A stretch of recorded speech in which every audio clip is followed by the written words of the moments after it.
Salam, mən Afgen Genetik Diaqnoz Mərkəzinin genetik mütəxəssisi Xariqə Cabbarlı.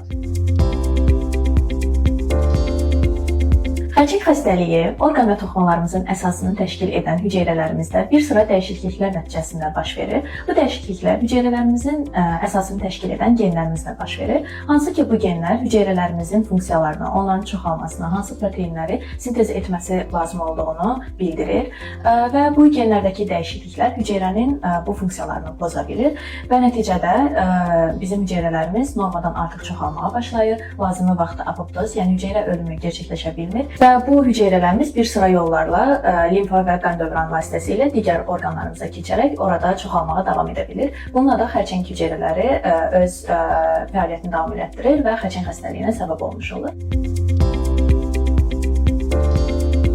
Xərçəng xəstəliyinin formalaşmasında bir sıra xarici faktorlar, radiasiya, kimyəvi maddələr, həmçinin bir sıra daxili faktorlar, hormonların dəyişiklikləri, hüceyrələrimizin genetik defektləri və yaxud da ki, viruslar həmçinin təsir göstərə bilər.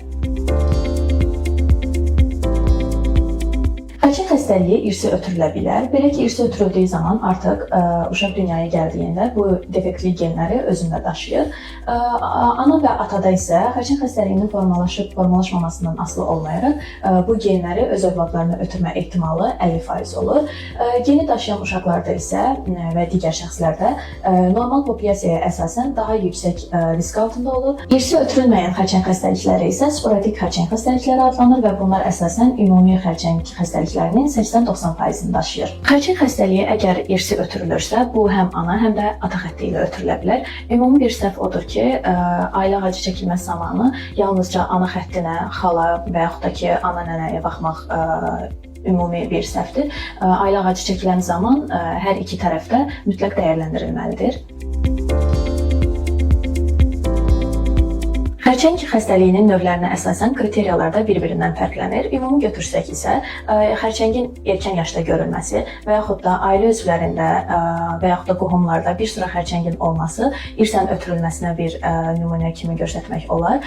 Biz misal olaraq göstərsək, bircə 1-2 genləri süd vəzisi xərçənginin ötürülməsindən məhsuldur və dəyərləndirmə zamanı xəstəliyin erkən yaşda 45 yaşın altında görülməsi, ailə üzvlərində digər xərçənglərin olması, məsələn, prostat vəzi, mədə-altı vəzi və yaxud da ki, süd vəzi xərçənginin görülməsi, həmçinin görülən süd vəzi xərçənginin alt tipinin, yəni triple negativ olması, kişilərdə süd vəzi xərçənginin olması kimi bir sıra kriteriyalar bunun irsən ötürülmüş ola biləcəyinə bir səbəb olaraq görülə bilər və testin görülməsi, aparılması məsləhət görülür bu zaman.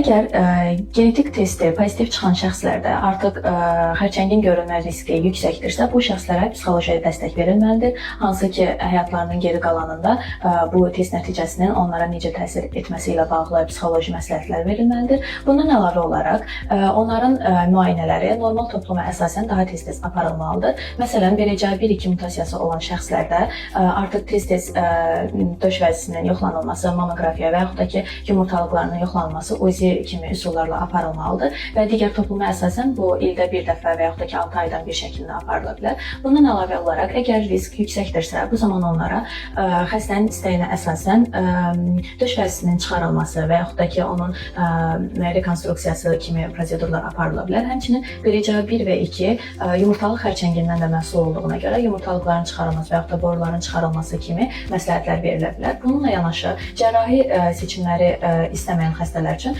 onkoloq həkimlər tərəfindən hormon müalicələri də məsləhət görülə bilir. Genetik tərəfdən təyin etdiyimiz bu xəstələr üçün isə bir sıra genetik məsləhətlər də verilir. Belə ki, xəstəliyin artıq bu genləri öz övladlarına daşıma şansı da, ehtimalı da var və övladlarının da gələcəyini düşünmək məcburiyyətindədirlər və buna görə onlara da müəyyən məlumatlar verilməli. 18 yaşına çatdıqdan sonra testlər aparılmalıdır. Həmçinin bu ötürülən ana xətti və yaxud da ata xətti olduğunu müəyyənləşdirmək, həmin insanların da genetik sağlamlıqlarını təyin etmək üçün onlara da bu məlumatlar verilməli və istənilən şəxslərə genetik testlər aparılmalıdır.